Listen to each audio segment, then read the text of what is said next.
Rome, 215 BC, and the Republic is gripped in a losing battle against Hannibal and the Carthaginian Empire.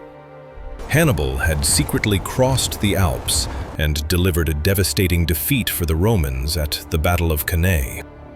In Spain, Rome's situation was not much better. The Scipio brothers had sent Rome a formal letter. They described the situation as destitute. They were the last obstacle in Hasdrubal's march to Italy. The situation was dire, which called for drastic measures to ensure the survival of Rome. The Senate asked wealthy private contractors, known as the Publicani, to supply armies on credit, promising they would be the first to be repaid. In return, merchants made 3 demands. 1. Exemption from military service. 2. Guaranteed repayment as a top priority after the war. 3. The risk of any lost supplies due to war was the responsibility of the state, meaning the state paid for any lost supplies. Due to the desperate situation of the Roman state, they hastily agreed. However, Rome just opened a massive loophole, one that Marcus Postumius Pyrgensis and Titus Pomponius Veientanus would exploit for over 2 years. But how did they defraud the Roman state, and what led to their eventual downfall?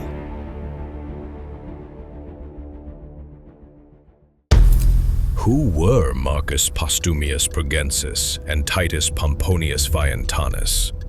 They were members of the Equestrian Order, a wealthy class of Roman businessmen. They both had their eyes on the 3rd demand made by the merchants. The risk of any lost supplies was the responsibility of the state. Rome had just walked into an insurance scam, and they unknowingly agreed. And so, Postumius and his partner got to work. Their plan was simple.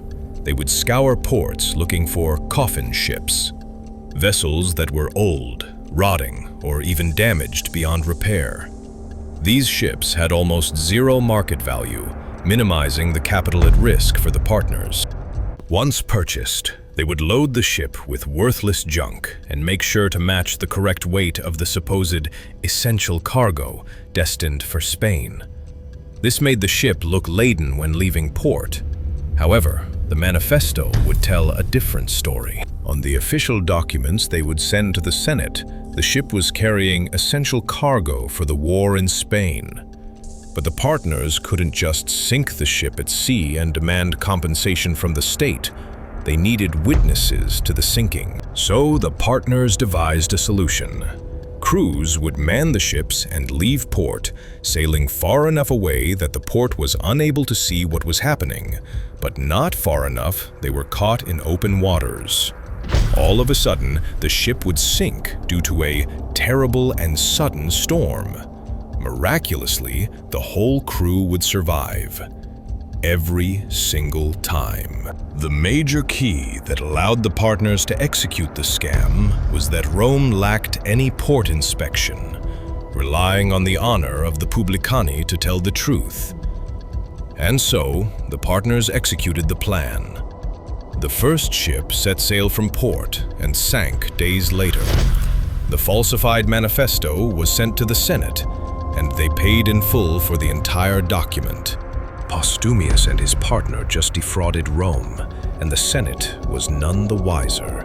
Ship after ship was scuttled, and the payments continued flowing from Rome. The pair slowly became more confident with each successful false claim, becoming more sloppy and hiding their tracks until their luck ran out. The entire scam relied on hundreds of sailors staying quiet, and after 2 years, that task became an impossibility. By 213 BC, the scam had become an open secret amongst sailors. People in the ports also noticed that every crew sent by Postumius and his partner always sank, but the whole crew would miraculously survive. During this time period, it was rare for crews to survive storms at sea, never mind the whole crew surviving. Eventually, the rumors spread to Roman magistrates, those with the power to bring charges against Postumius and his partner. However, the Senate chose to do nothing. The senators feared that if they arrested Postumius, the other publicani would go on strike in solidarity, starving the army in Spain of supplies. It was a risk the Senate were unwilling to take, until one fateful event made Postumius's downfall inevitable. Postumius's partner, Titus Pomponius Veientanus, was caught by the Carthaginians whilst leading a raid. The political protection for their scheme crumbled, and 2 tribunes of the plebs moved to charge Postumius for fraud and demanded a massive fine. The fines the tribunes of the plebs levied against him were significant. 200,000 asses. Postumius could have paid it off and continued with business. However, Postumius was arrogant. The fines were an insult to himself and the entire publicani elite class. And so, on the day that Roman citizens were to vote on whether his fines were to be levied against him, Postumius stormed the voting assembly, caused a riot, and the assembly was dismissed. He thought he had beaten the charges, but little did he know, much more was to come. The Senate was furious, and the people demanded justice. In spite of the riots, the tribunes dropped the proposal for a fine. Instead, they raised new charges: treason. The punishment was no longer a fine, it was death for Postumius. Instead of accepting his fate, Postumius paid the bail fee and was exiled from Rome. The state then seized his assets as compensation for the stolen funds. And that's the story of the earliest recorded state insurance fraud case in history.